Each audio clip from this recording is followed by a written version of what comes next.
Sejam bem-vindos a mais um Pode Tá. Hoje eu estou recebendo o Belvedere, um amigo, pastor Francisco Belvedere.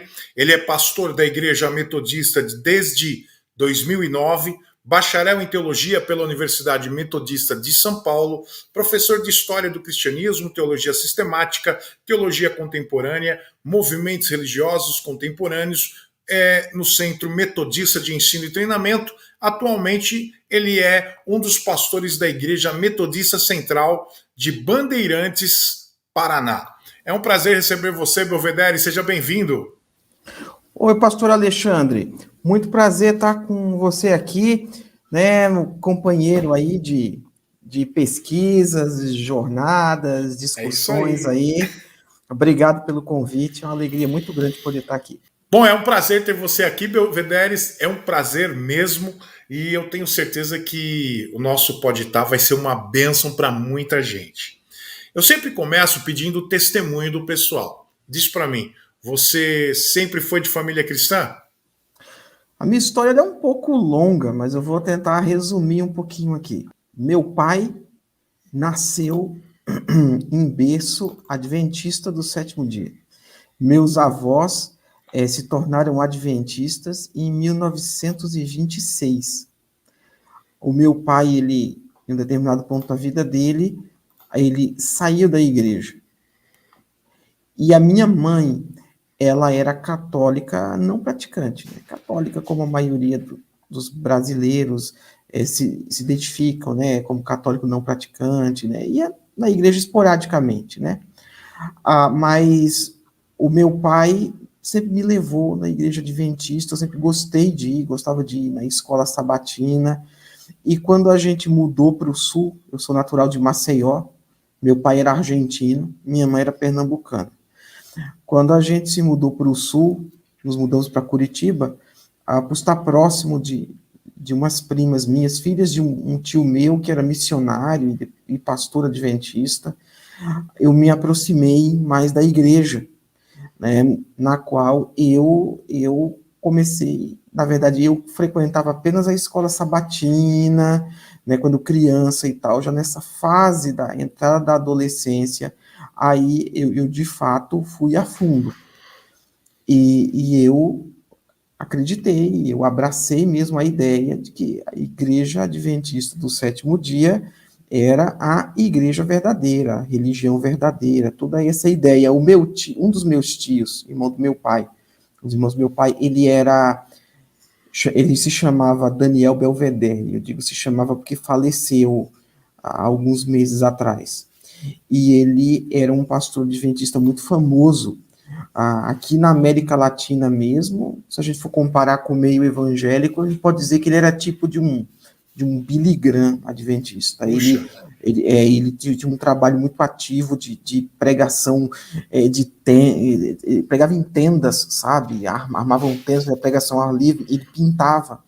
Então, como ele tinha esse dom da pintura, eu nunca vi isso, mas eu escutava os relatos da família e tal, que ele tinha algumas ministrações que ele fazia, enquanto ele ia pregando, ele ia pintando, quando acabava de pintar, acabava de pregar, acabava de pintar, estava ali o rosto de Jesus, então era uma coisa bem chamativa, e ele ficou muito famoso com seminários sobre estudo de profecias. Ele pintava na hora de pregar. Enquanto ele pregava. Enquanto pregava. Ele pregava, enquanto ele pregava, ele pintava, ele dava umas pinceladas, e diz que quando ele acabava a conferência ali, a ministração, diz que aí as pessoas viam que tinha acabado de pintar o rosto de Jesus. Diz que assim, tem várias histórias assim dele. Ele era muito dinâmico, assim, e ele ficou muito famoso por pregar sobre o Apocalipse e as doutrinas adventistas sobre o fim. Então tem um seminário dele famoso chamado Seminário Revelações do Apocalipse. E isso projetou bastante ele. Por último, ele foi lá para a Suíça, né? Ele ficou lá na Suíça, na divisão euroasiática, se não me engano, esse era o nome. Então ele era como se fosse um pregador itinerante. Ele agiu como pregador itinerante, mas foi pastor de igreja, exerceu cargos, assim.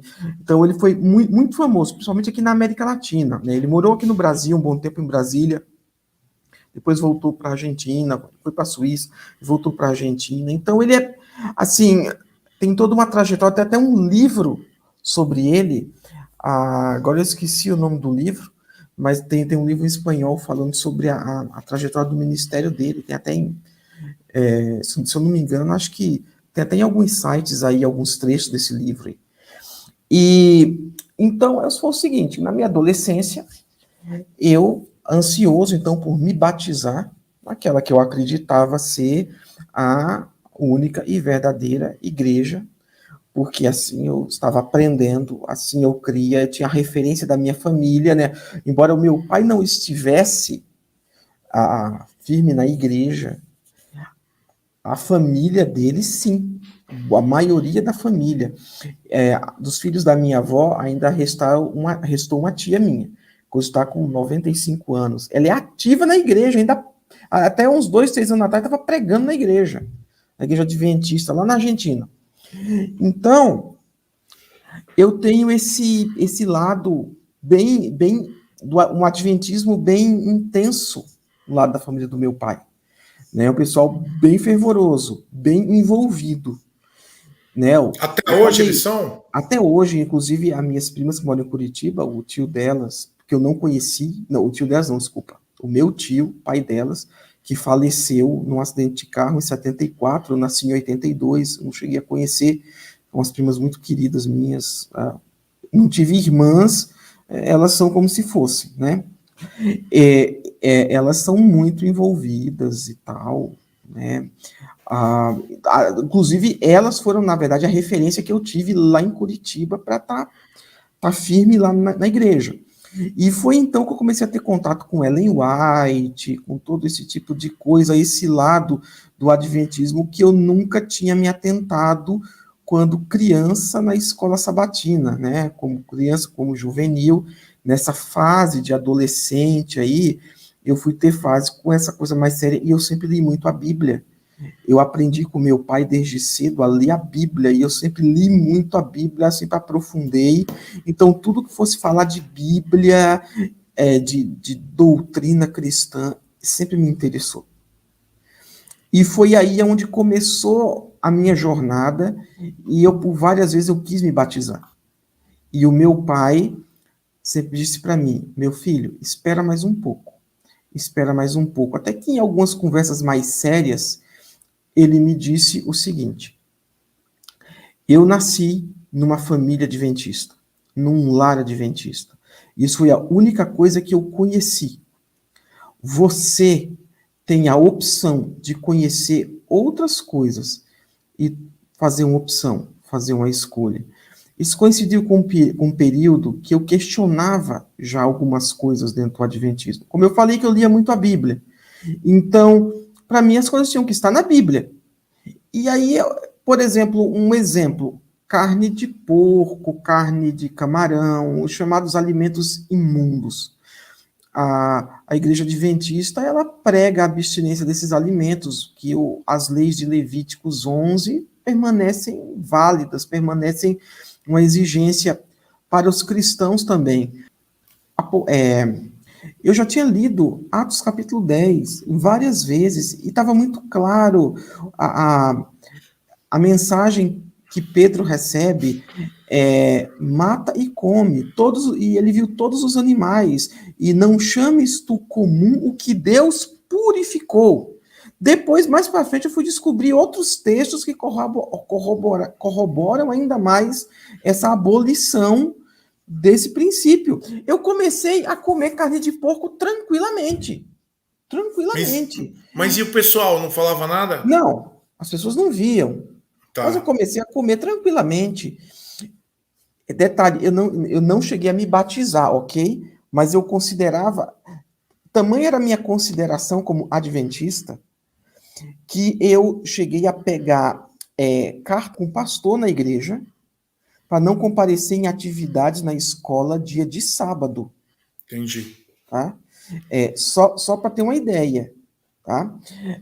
Eu não podia ouvir a palavra dominical, que me causava um notório desconforto. Um dia, meu pai estava indo na escola dominical, na Assembleia de Deus, eu fiquei desesperado, cara, na escola dominical, domingo, toda aquela coisa, já veio aquela questão do domingo, lei dominical, marca da besta, e todo esse tipo de coisa. Então, de tal maneira que eu me considerava. Por que eu estou falando isso? Porque algumas pessoas, ouvindo alguns testemunhos meus, já tentaram me chamar de mentiroso. Acontece que eu nunca afirmei que eu me tornei oficialmente membro. Algumas pessoas me colocam assim como ex-adventista e eu já pedi para não fazerem isso. Porque eu digo que eu vim do adventismo, que eu tenho a minha história religiosa, a minha origem religiosa no adventismo. Mas eu não afirmo e nunca disse que eu fui membro oficialmente da Igreja Adventista do Sétimo Dia. Mas eu vim de laços familiares e vim de uma influência e de uma frequência que era a igreja que eu frequentava desde a infância e que formou a minha ideia cristã até a minha adolescência. Para você ter uma ideia, eu tinha uma Bíblia de estudo adventista antiga. Na verdade, não era uma Bíblia de estudo adventista, era uma Bíblia, né, Reina Valera, em espanhol, que a minha avó me deu quando eu nasci, que tinha um anexo atrás. Pena que eu não sei onde ela está, senão eu mostraria para você aqui, que atrás tinha um apêndice com estudos, todos adventistas. Todos adventistas, falando sobre sábado, sobre santuário, sobre tudo isso. E eu lia, eu devorava isso. Né? Porque eu leio em espanhol desde criança. Espanhol é minha segunda língua materna, porque meu pai era argentino. Né? Então eu sempre lia e eu devorava aquilo, eu me nutria com aquilo. E os adventistas sempre muito presentes na nossa vida. Então eu tinha muitos livros devocionais e coisa. Livro de Ellen White, O Grande Conflito. O Grande Conflito, eu entrava no meu quarto e ia ler aquele livro, e foram aí onde aconteceram as piores crises. E por que você não se batizou na Adventista? Porque o meu pai me advertiu, vai conhecer o outro lado antes de tomar essa decisão, porque eu não tive escolha, você tem. Foi aí que eu comecei a querer ouvir o outro lado da história, porque eu já tinha inquietações com coisas que eu ouvia e não concordava. Eu vou dar um exemplo aqui. Eu lembro de um acampamento que eu estive e um pastor que eu gostava muito. Eu vi ele pregando lá. Ele pregou contra cinema. Que não se deveria ir ao cinema. Porque se Jesus voltasse naquele momento e a gente estivesse dentro de um cinema, nós seríamos condenados juntamente com as pessoas que estivessem praticando pecado ali dentro. Quer dizer, pelo cinema, estando no cinema, Jesus voltou. Aí eu achei aquilo um absurdo e eu pensei, de onde ele tirou isso? Olha, eu tinha 13 anos e eu já tinha lido na Bíblia que ninguém é condenado pelo pecado dos outros. Aí o questionamento, olha como é a minha cabeça lógica. Então, se eu pego um ônibus, eu andava muito de ônibus, então se eu pego, Curitiba é uma grande cidade, então se você não dirige, não tem carro, você vai andar de ônibus. Sim. Então, eu estava andando de ônibus, eu pensei, se eu andando de ônibus, Jesus voltar, as pessoas que estiverem cometendo pecado, as pessoas que estiverem pecando aqui dentro, eu vou ser condenado junto com elas. Então, na minha escola, eu estou na aula, se Jesus voltar naquele momento, eu vou ser condenado pelos pecados dos alunos que estão no colégio. Ou seja, um pensamento que não tem lógica. E aí eu fui questionar. E as explicações que eu tinha era que irmão White ensinava isso. Então, quer dizer, a ideia de não ir para o céu, se você estivesse no cinema, é porque você estava reunido com pecadores. Com pecadores, porque tinha gente pecando lá dentro. Foi isso que o pastor falou e repetiu para mim em conversa privada. Rapaz, que doideira. E depois, pastor Alexandre, eu fui saber que isso tudo eram mandamentos segundo Ellen White. Que esse tipo de coisa estava nos livros de Ellen White. Fala um pouquinho em relação a Ellen White, que muita gente não sabe quem é, não tem ideia de quem seja. Fala um pouquinho em relação a Adventista e Ellen White e os seus ensinamentos. Assim, para encurtar, falar de uma maneira resumida. Os Isso, adventistas se declaram uma igreja herdeira da reforma protestante, se declara que tem a Bíblia como palavra de Deus. Só entendi. que quando você começa a estudar, você vai aprender que, para eles, a Bíblia é luz maior e Ellen White é a luz menor.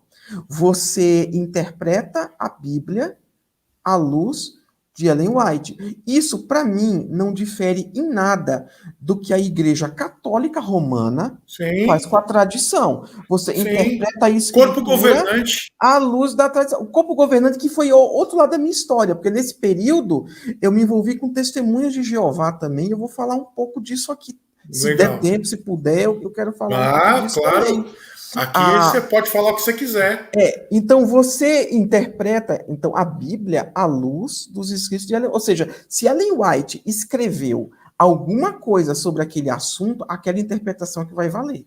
É E válida, então, aquilo que ela trouxe. trouxe. Se não tiver alguma interpretação dela, as coisas vão ser interpretadas sempre de uma maneira que não contradiga algo que ela disse.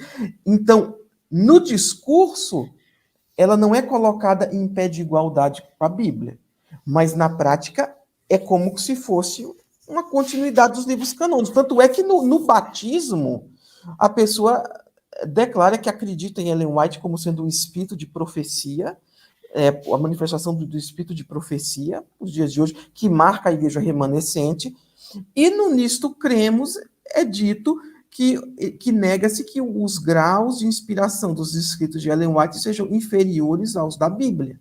Então, quer Então não dizer, adianta não tentar. Olha, consigo. eu sou um pastor metodista, tá?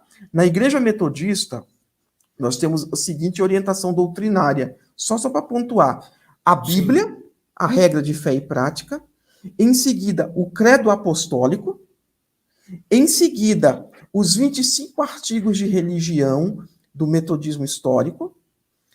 Em seguida, nós temos as notas e sermões de John Wesley, né, os sermões de John Wesley e suas notas sobre o Novo Testamento.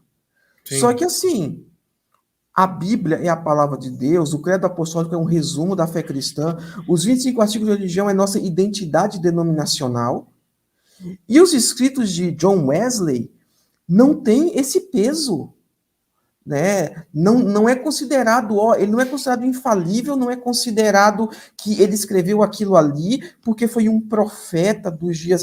Não, é entendido que aquilo ali são as nossas, em essência, são as nossas ênfases doutrinárias. Mas a gente entende que são sermões. São sermões. Não são um livro com grau de inspiração equivalente à Bíblia. Então não adianta eles tentarem comparar isso com Wesley e os metodistas, comparar isso com Lutero e os luteranos, Sim. Calvino e os reformados, que é totalmente diferente. A relação é diferente. Bíblia é regra de fé e prática. A Exato. gente não tem um profeta de estimação. A gente não Exatamente. tem um apóstolo de estimação. É a palavra de Deus. A A palavra de palavra de Deus é Deus. superior a todas as coisas. Então, na realidade, o adventista ele precisa ter a Bíblia e se Ellen White não falar nada sobre o assunto, ele pode ter uma interpretação. Ele Se tem a livre isso. tem a livre interpretação. Agora, se Ellen White tiver interpretado algo sobre aquele versículo, ninguém vai contestar aquilo. Então, um dos pontos essenciais, por exemplo, a questão do sábado. Um dos pontos essenciais é o sábado para o Uhum. adventista. Ela falou alguma coisa em relação a isso?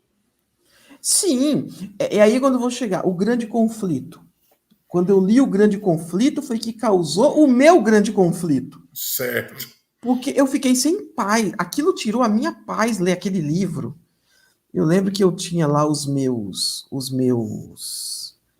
acho que eu tinha uns 15 anos quando eu li aquele livro. Gente, aquilo ali foi o que gerou a minha crise espiritual positiva. Porque falam coisas ali, assim, que tem um trecho que diz assim, que viram então os salvos ali, os remanescentes perseguidos por todos os demais, das outras igrejas e tudo mais, e eles ali, e disse que viu-se então do céu, então, as tábuas da lei, e ali, para aqueles que estavam ali, foram revelados o dia e a hora da volta de Jesus. Gente, Rapaz. tá no grande conflito. Tá no grande conflito. Tá cheio de escritos de Ellen White falando lá da visão que ela teve das tábuas da lei e um anjo apontando e uma auréola sobre o quarto mandamento. É um grande conflito mesmo com aquilo que Jesus ensinou, né? Uhum. E assim, chegou uma hora que eu tive que fazer a minha opção. Por exemplo, eu lia na Bíblia e via com muita clareza: tormento eterno, dia e noite, né? E serão atormentados de dia e de noite pelos séculos dos séculos. E eu via o ensinamento de Ellen White e da igreja dizendo que eterno não significa eterno, que vai chegar uma hora que a pessoa que vai ser destruída e que Satanás vai ser consumido, destruído e não totalmente consumido. E eu falava, mas isso não bate com a Bíblia. Então, esse senso crítico foi me levando a rejeitar, por exemplo, questões de sábado. Sábado, muito claro, Colossenses 2,16, né? Ninguém vos julgue pelo comer, pelo beber, pelas luas novas, dias de festa ou sábados, né? Romanos 14:5. Faz diferença entre dia e dia, cada um julgue iguais todos os dias. Muito claro, muito claro. Então, à medida que eu fui tendo conhecimento desses versículos, eu comecei a rejeitar, porque para mim Ellen White era uma crise, porque eu via contradições com a Bíblia. Eu lembro uma vez eu conversando com uns amigos da igreja, os amigos adolescentes, a gente conversando sobre a igreja, se é a igreja verdadeira ou não. Eu lembro que eu falei essa frase, não, para mim a prova que a gente está na igreja verdadeira é Ellen White. E o outro respondeu, eu também penso isso, para nós a prova é Ellen White. Então, não tem para onde correr. Existe esse pensamento, embora hoje você tenha algumas alas que estão amenizando isso. Você tem hoje nos Estados Unidos, eu tive contato com uma adventista americana que falou para mim com todas as letras que não acreditava mais em Ellen White, que tem uma ala nos Estados Unidos que não acredita mais nela, porque reconhecem já os plágios que ela praticou. Entendi. Então, quer dizer, existe uma parte do adventista, da igreja adventista, existe uma parte da igreja adventista que já está caindo essa questão de visão profética, a nossa profetiza. Nos Estados Unidos existe um movimento já que acatou essa questão dos plágios que ela praticou e que já não a tem mais como profeta. Digamos assim, é um movimento, é um grupo dentro da igreja que cada vez cresce mais. Eu tive contato com uma dessas pessoas e ela não falou somente eu, não, ela falou nós. Ela se referiu a um grupo dentro da igreja lá que não tem mais essa questão. Mas continuam guardando o sábado, acreditam nisso, mas não aceitam mais Ellen White. E isso é uma coisa boa, porque é uma porta para o evangelho. Porque guardar ou não o sábado não é critério de salvação ou de perdição. Né? Eu costumo dizer que Deus não costuma se chatear com quem faz mais do que aquilo que ele exige. Então, ninguém vai para o inferno porque guarda o sábado, porque não come carne de porco. A pessoa vai para o inferno porque não aceita Jesus como Salvador, porque coloca alguma outra coisa no lugar de Cristo. Exatamente. Exatamente. Agora, nesse período dessa busca, os testemunhos de Jeová bateram na nossa porta. Rapaz, você foi para as testemunhas de Jeová? Cara, foi assim. Meu pai tinha uma paciente que era testemunha de Jeová. Nesse período, ela começou a levar revistas. E vou falar uma coisa curiosa para você. Olha como Deus trabalha. Os versículos sobre o sábado, eu não conhecia. Eu fiquei conhecendo porque ele sabia, os testemunhos de Jeová, sabendo que a gente tinha essa vínculo, essa questão com a igreja adventista. Meu pai tinha sido adventista e tal, tudo mais. Foi justo onde eles pegaram, porque os testemunhos de Jeová também não guardam sábado. E a primeira coisa que eles faziam, e inclusive a esposa porque eles sempre vêm em casal dar os estudos. Sim. A esposa do senhor lá, que inclusive a foto deles, cara, tá numa publicação do CACP, porque eles saíram como foram foto de uma revista dessas, Sentinela, Despertar, e aí, Entendi. e saiu, no mundo era a foto deles, justo o CACP pegou uma vez uma revista dessa e colocou, e tá a foto deles lá, do casal que dava estudo pra gente. Ela era ex-adventista. Então, ela tinha todo o argumento para mostrar o caminho das pedras sobre essa questão do sábado, mas aí começaram a jogar outras coisas, aí pegou a questão da Trindade. E como os adventistas já ensinavam que Jesus e o arcanjo Miguel era a mesma pessoa, e eles falam isso mesmo... Isso é uma briga, rapaz. E eles falam isso mesmo, e eu cansei de ouvir que Miguel era Jesus. Sim. Né? E até hoje falam. E até hoje falam. Os testemunhos de Jeová iam mais longe. Diziam que além de que Jesus era o arcanjo Miguel. Por quê? Porque era o primeiro anjo criado. Rapaz, e aquelas conversas de aniquilacionismo, a mesma conversa. Eu falava, poxa, mas estão usando o mesmo argumento. Será que a verdade está em um desses dois movimentos? E eu fiquei nessa crise. Porque os dois movimentos diziam ser os únicos verdadeiros, as outras igrejas todas erradas. Porque, olha, gente, desculpem, mas isso se fala. Eu sei que tem muitos adventistas que não falam isso. Vamos ser honestos. Mas se fala ainda, e eu ouvi por diversas vezes, Babilônia, filhos de Babilônia, imagem da besta, se referindo às demais igrejas cristãs. Falsas igrejas. Tanto é que a esposa de um pastor, quando soube que eu havia me batizado na igreja metodista, falou para mim o seguinte: você é muito novo para estar perdido. Tá? Eu escutei isso, e um outro frequentador da igreja que eu frequentava me encontrou na rua e falou assim para mim: volta para a igreja verdadeira. Tá? Então, eu escutei esse tipo de coisa. Essa exclusividade, né, o exclusivismo, eu acho que é isso, né? Seria isso? Exclusivismo. A gente tem que tomar muito cuidado quando uma igreja ela chega e diz: olha, aqui é a igreja verdadeira. Né? Isso é uma das coisas que eu gostei quando eu cheguei da igreja metodista, que você, quando se torna membro da igreja, você diz que reconhece a igreja metodista como um ramo da igreja universal de Jesus Cristo. É assim que ela se declara. Nossa. É assim que está lá nos nossos cânones. Nós somos um ramo da igreja universal de Jesus Cristo. Então, se a gente reconhece a igreja metodista, a gente aceita como igreja universal de Jesus Cristo. Essa é a ideia da catolicidade da igreja. Que a igreja não é uma denominação, a igreja de Cristo não é uma denominação. É um corpo que coexiste. E muitas denominações, a questão é a fé em Jesus. Então, isso foi difícil para eu entender, você sabia? Porque eu ainda tinha aquela ideia de achar uma igreja perfeita, uma igreja verdadeira, e isso precisou ser desconstruído na minha mente. Eu achava estranho que eu chegava domingo na igreja e estava lá um pastor da Quadrangular pregando, e outro domingo é lá um pastor da Igreja Batista convidado para pregar. Eu falava, ué, por que tem pastor de outra igreja pregando aqui?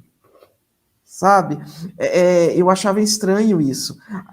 Foi um processo para eu conseguir aprender essa amplitude aí do corpo de Cristo. Entendi. Quando você se depara com essa questão teológica, né, ou essas questões teológicas do Testemunha de Jeová, e o que você faz? Como é que você se sentiu? Agora saí da Adventista, eu cheguei aqui, e aí? Eu com 16 anos eu tive que virar teólogo. Entendi. E eu estou falando a verdade para você. Eles são muito bons de usar textos. Eu ganhei uma tradução do Novo Mundo, Vinha aquelas literaturas citando textos em grego, hebraico, parte de enciclopédias para justificar o que eles afirmavam, e tinha uma coisa dentro de mim me inquietando que aquilo não podia ser verdade, e eu ia para a Biblioteca Pública de Curitiba e pegava livros de teologia católica, enciclopédia, o que tinha ali eu pegava, dicionário de grego. Com 16 anos eu comecei a aprender a ler em grego, ler as letras gregas, e eu comecei a pesquisar significados de palavras gregas no dicionário. E comecei a ver que as coisas não eram do jeito que ambos os grupos diziam, por exemplo, sobre inferno, sobre alma, né? Essa história de que inferno é sepultura. Eu comecei a ver que a significado de Quer Hades, dizer, por você teve exemplo, que era muito estudar a mais amplo. Bíblia Eu de tive uma que estudar a forma Bíblia, estudar mais ampla. teologia mais ampla, e eu fazia pergunta. Eu bombardeava com pergunta. E me chamou a atenção um dia sobre essa questão da alma, do espírito.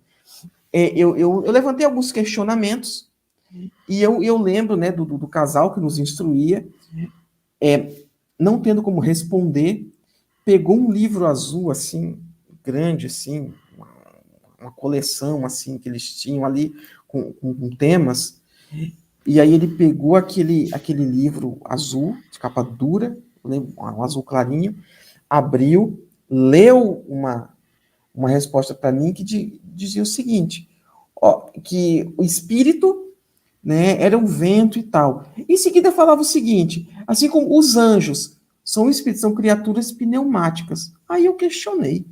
Olha, se são criaturas pneumáticas, significa que pneuma não significa necessariamente vento. Aí eu falei, então, eu preciso entender e tal. A resposta que eu recebi foi a seguinte: você precisa parar de tentar entender. Você não tem que. Não, parar de tentar concordar. Você não tem que concordar. Você tem que crer. Porque isso é a verdade. Quer dizer, eu Foi falo e essa você a tem que engolir expressão de que eu qualquer usei. jeito. Né? Fala assim, isso é a verdade. A última vez que eu pusei no Salão do Reino, eu escutei a seguinte preleção, ou como eles chamam, discurso público, falando sobre a diferença entre vida eterna e imortalidade. Que a grande multidão teria imortalidade. Não, a grande multidão teria vida eterna. Os 144 mil teria imortalidade. E que essa diferença implicaria, por exemplo, se alguém pecar na nova terra, alguém dentro dos 144 mil, dentro da grande multidão, poderia vir a morrer. Os 144 mil que reinariam com Cristo no Não céu, pode. eles não iam morrer mais. Pronto. Aquele dia eu falei, não, dá licença. Eu falei até em tom irônico com o ancião na porta do Salão do Reino. Falei assim, rapaz, então quer dizer que tem diferença entre vida eterna e imortalidade? Viu? Você aprendeu? Eu só olhei assim, não respondi nada. Nunca mais coloquei os meus pés lá. E aí você fez o quê? Você não foi mais. Eu não fui mais, eu estava frequentando igrejas, aí eu comecei a frequentar uma, outra. Por um ano, eu frequentei a Igreja Presbiteriana do Brasil, Certo. lá em Curitiba. Gostava muito, ia na escola dominical, tudo mais, só que ficava uma certa distância da minha casa, eu tinha um pouco de medo, às vezes, de o centro de Curitiba, dia de domingo, era meio esquisito, e às vezes dava um pouco de preguiça. E aí eu achei a Metodista Central, perto da minha casa, e aí eu fui fazer uma visita. Tem aquela visita, hoje eu sou pastor da Igreja Metodista, Glória a Deus. porque eu recebi uma visita de um grupo da igreja, tinha um grupo lá que o pastor treinava. Você deve ter ouvido falar do método chamado evangelismo explosivo, do Dr. Sim. James Kennedy, falecido Dr. James Kennedy, da Igreja Presbiteriana de Fala um Fort pouquinho, Lauderdale. fala um pouquinho para o pessoal conhecer. O reverendo James Kennedy, ele inclusive faleceu alguns anos atrás. Ele foi um pastor muito usado na área de evangelismo nos Estados Unidos e seu método foi exportado pelo mundo, inclusive a equipe do Billy Graham gostava desse método dele e tudo mais, chamado evangelismo explosivo, ou então abreviado pela EE, né? Era a abreviação. Esse método consistia em apresentar o evangelho, o plano de salvação, em 5 minutos.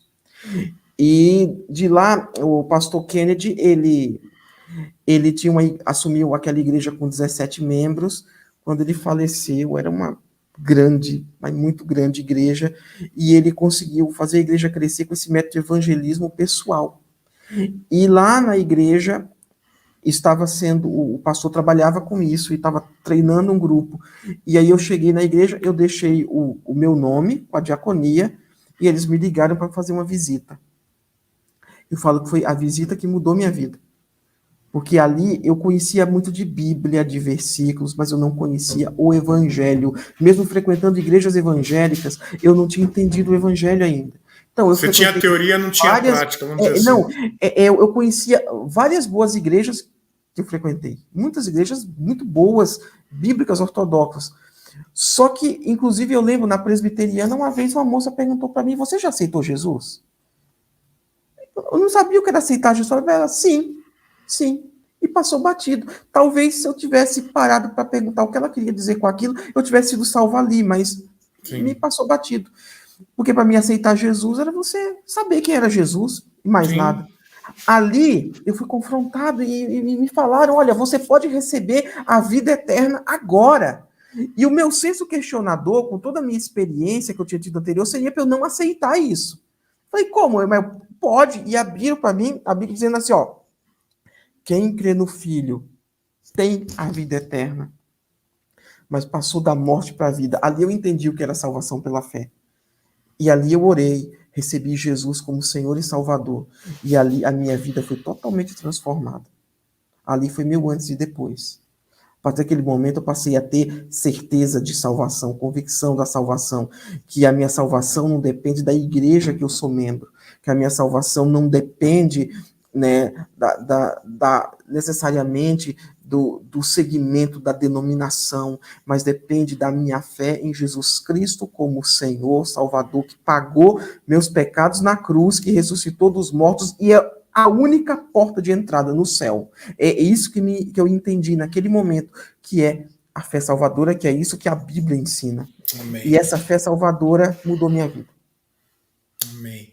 E aí você começou a ter uma vida dentro da igreja metodista, conhecer a doutrina, conhecer a palavra de uma forma diferente. E quando você foi conhecendo, não havia um pouco de conflito do que você já tinha aprendido? Havia muitos conflitos, eu fazia muitas perguntas. Eu brinco às vezes que o meu pastor tem que receber um galardão no céu, né, pela paciência que ele teve, né, com tantas perguntas, como eu bombardeava com pergunta. E por isso me levou para a apologética, porque eu comecei a ter empatia com as pessoas que têm as dúvidas e as dificuldades que eu passei, e eu quero... Você sabe que, como eu atendo pessoas no gabinete que vêm com essas dúvidas de sábado, disso, daquilo, então, eu lembro que, enquanto eu estava ali frequentando a igreja e tal, eu fui visitar a biblioteca da igreja, e tive contato com um livro chamado Caos das Seitas, de Jan Karel Van Balen, um pastor batista americano que escrevia sobre seitas e heresias. Até então eu não conhecia esse ramo de estudo evangélico. E ali eu vi sobre testemunhas de Jeová, que ele comentava, e sobre o adventismo do sétimo dia. E ali foi onde eu vi pela primeira vez a explicação. Ninguém me deu esse livro para eu ler, eu achei por acaso na biblioteca da igreja. E ali falava, por exemplo, a explicação correta dos 2.300 tardes de Daniel, onde é baseado o juízo investigativo. E eu vi aquilo e falava, então é isso que significa. Eu acredito que quando você leu o livro, você começou a lembrar aquilo que você tinha aprendido, ler aquilo que estava no livro, e aí o Espírito Santo começou a trabalhar no teu coração para trazer a verdade. E fortalecer essa questão, meu distanciamento me dá cada vez mais segurança do meu distanciamento desses movimentos. Eu acredito que o Espírito Santo trabalha numa, eu falo assim, na teoria da crise de identidade, né? Ou na estratégia. Eu acredito que a crise de identidade é a melhor forma de você buscar a verdade. Porque você está sendo ensinado de uma forma, você escuta sempre aquilo, você está sendo levado a entender que aquilo é a verdade, e aí você tem um livro questionando tudo aquilo e colocando um outro tipo de verdade, entre aspas. A verdade é uma só, né? Mas quando você se depara, você fala assim, poxa, será que é isso, é verdade ou não? E o Espírito Santo vai trabalhando, trazendo a palavra de Deus, o Evangelho, a doutrina que está na Bíblia, a doutrina bíblica, e aquilo vem transformando você. Eu acredito que foi um momento de transformação. Sim, eu passei por um processo de lapidamento, de transformação. Foi aquele, né, o meu pastor lá, ele, né, na verdade, toda a equipe pastoral da igreja foi muito solícita comigo, me ajudando nessas questões. A hora que eu dava trabalho, eu perguntava, eu era o último que saía na escola dominical, na classe que a gente chamava classe de discipulado cristão, que são as primeiras lições lá que faziam alguém aqui na igreja, nossa, aqui em Bandeirantes, essas lições se chamam ABC da fé, mas são exatamente as mesmas lições. Quando eu vejo as pessoas fazendo aquilo ali, eu lembro. Eu lembro quando eu fazia, porque, assim, não são lições padrões em todas as nossas igrejas, não. É umas lições que foi preparado por um ou dois pastores, eu não lembro agora quem são, que várias igrejas pegaram, que são bem simples, práticas e objetivas, assim. E eu lembro que, assim, eu era o último que saía, porque eu ficava perguntando. Eu era quem ficava perguntando, questionando, e a esposa do nosso pastor, que a nossa denominação, ela ordena mulheres, e ela era pastora também. Gente, ela me tratava como um filho dela, sabe? Tinha uma paciência, assim, eu brinco que tem até hoje. E, e para responder as questões, e várias vezes eu pegava o pastor no corredor da igreja, na porta da igreja, para fazer pergunta. E assim, essas questões de trindade, de tudo mais, eu tenho a Bíblia, eu tenho a Bíblia que eu rabisquei toda nesse período, uma Bíblia antiga, e eu olhei para o lado ali, porque eu achei que ela tivesse ali. Se tivesse ali, eu ia pegar para te mostrar. Eu rabisquei toda com os temas, né? Rapaz, minhas Bíblias Trindade, são todas assim. Livro, sábado, tudo. eu peguei atrás, assim, naquela folha aquela folha atrás em branco, assim, que vinha aquela Bíblia pintada de vermelho, as páginas pintadas de vermelho, meio rosado, assim, que eu ganhei da minha mãe quando eu tinha 10 anos de idade. E eu rabisquei ela, escrevi ali, anotava os versículos, né? Dos meus estudos eu lia. Eu trabalhava com meu pai no consultório dele. Estava eu, ó, rabiscando Bíblia, olhando, vendo. Eu não tinha nenhuma Bíblia de estudo como essa que a gente tem hoje. Eu usava aqueles números de referência. E eu ia achando os temas, as coisas. Olha, foi algumas experiências fantásticas, assim, Foi que tremendo, né? eu É tive por isso que naquela você época. tem toda essa bagagem hoje. E eu acho que isso é muito bom, porque você, com certeza, vai ajudar muitas pessoas a entender a doutrina bíblica, aquela que a palavra de Deus diz. E existem assuntos diversos que as pessoas têm dúvidas. E eu vou dizer uma coisa para você: você achou um tesouro dentro da sua igreja.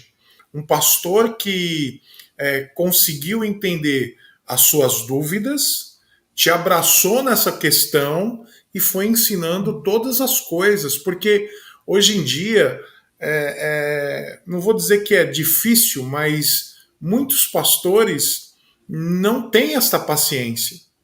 Não tem paciência de parar, ensinar, responder. Muitas vezes a pessoa pensa, olha, o que é? Tá querendo me desafiar no meu conhecimento? Peraí, eu tenho tantos anos de ministério.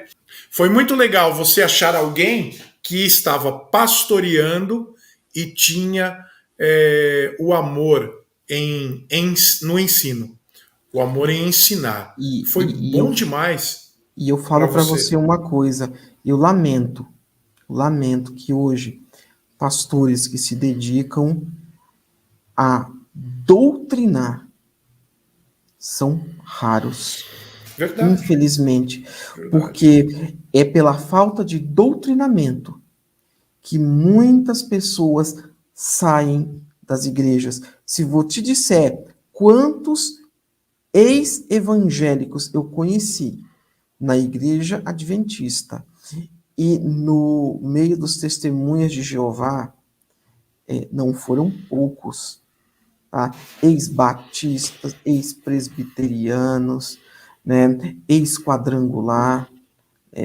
olha, ex-menonita, né? O que eu vi lá muitos, cara que foi diácono de igreja batista, eu fui num congresso dos testemunhos de Jeová num estádio de futebol.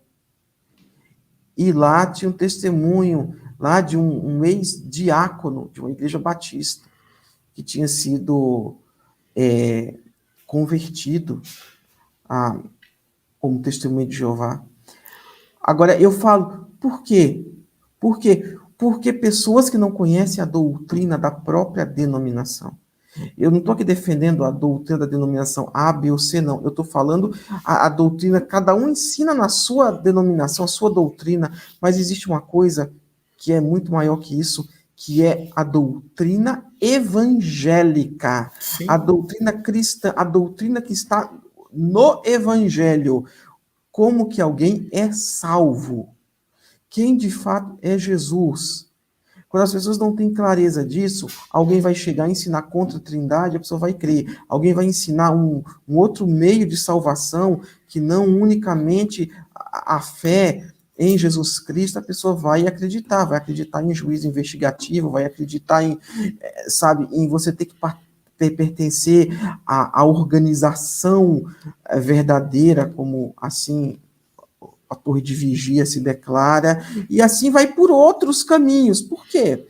Porque falta doutrina. E exatamente. outros movimentos que têm surgido, inclusive dentro do meio evangélico, movimentos assim, com ensinamentos contraditórios, antibíblicos, que têm se disseminado também no nosso meio, Sim, não é mais aquela coisa institucionalizada.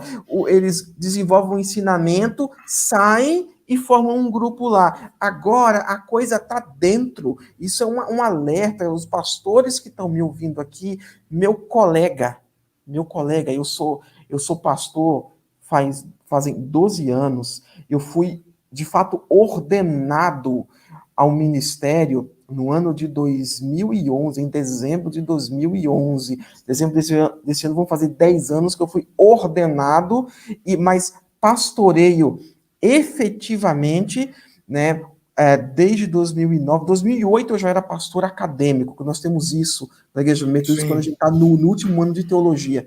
Ah, meus colegas, talvez até com mais anos de ministério que eu, com todo respeito, eu vou deixar esse apelo, meu querido, estude doutrina, ensine a sua igreja, ensine Verdade. as suas ovelhas, porque a enxurrada de doutrinas equivocadas, erradas, está cada vez maior e depois o estrago é grande. Verdade. Belvedere, foi um prazer ter você aqui no Pode Tá. Com certeza você vai estar mais vezes. A Opa, gente eu vai agradeço. começar a fazer alguns podcasts em relação à doutrina mesmo, falando um pouquinho de pontos doutrinários, o que a igreja precisa, falar um pouquinho, um bate-papo com convidados aqui, para alertar mesmo os pastores para esse tipo de situação que nós estamos vivendo. Nós estamos vivendo um momento muito difícil, que até a Bíblia, alguns outros pastores querem atualizar. Então tá difícil. Suas considerações finais, eu agradeço muito a tua presença aqui. Louvado seja Deus pelo que Ele fez na minha vida, por ter aberto meus olhos espirituais para entender o que significa ser salvo por Jesus Cristo. Ser salvo pela fé, por entender que hoje, agora, nesse momento, eu posso ter sim essa certeza plena da vida eterna. E você que me escuta, independente de onde você está, onde você frequente, salvação é somente pela graça, por meio da fé em Jesus Cristo. É o que nos ensina a Bíblia. Está lá em Efésios 2, de 8 a 10. Creia nessa verdade. E isso é o que nos basta para termos comunhão com Deus, porque muita gente, pastor Alexandre, tem muitos anos de igreja, de denominação, mas ela não se atentou para essa verdade tremenda do Evangelho. Verdade. Obrigado, querido, muito obrigado pela sua participação, foi um prazer ter você aqui, com certeza você vai estar mais com a gente aqui. Tamo junto aí. Legal. Gente, é o seguinte, mais um Pode Tá para você, eu tenho certeza que você foi abençoado com esse testemunho, eu espero que o Pode Tá seja um instrumento, né? Seja um instrumento do Senhor para levar para você a verdade, tanto na área teológica como apologética. Vamos lá, eu vou pedir para que você se inscreva no nosso canal, clica aqui embaixo, inscrever-se, clica no sininho, compartilha esse canal, nos ajude a crescer. Isso é muito bom para o canal, tá bom? Eu tenho certeza que vai ser uma bênção para você. Clique em inscrever-se no sininho e também deixe o seu comentário. Diga quem você quer ver aqui no Pode Tá. Outra coisa, nós estamos também no Spotify, tá ok? Se você não gosta de vídeo, ou gosta do Pode Tá, mas não tem tempo para ficar assistindo o vídeo, você pode acessar o Pode Tá no Spotify e você pode baixar os podcasts para você escutar na academia, indo para o trabalho, voltando do trabalho, no seu carro, seja lá aonde você quiser. Tá bom? Então, eu quero dizer para você, muito obrigado por você estar até agora conosco aqui no Pode Tá. Eu espero ter abençoado a sua vida com mais esse Pode Tá. Outra coisa, você também pode estar acessando o meu canal Teológico e Apologético lá no canal Influenciando Gerações. É o canal Influenciando Gerações, tá bom? O canal Influenciando Gerações tem vídeos teológicos, apologéticos, estou respondendo a seitas, heresias e muito mais. Então, é um canal parceiro, vai lá e também se inscreve. Links das nossas redes sociais e canais parceiros estão aqui embaixo na descrição. Valeu, até o próximo Pode Tá.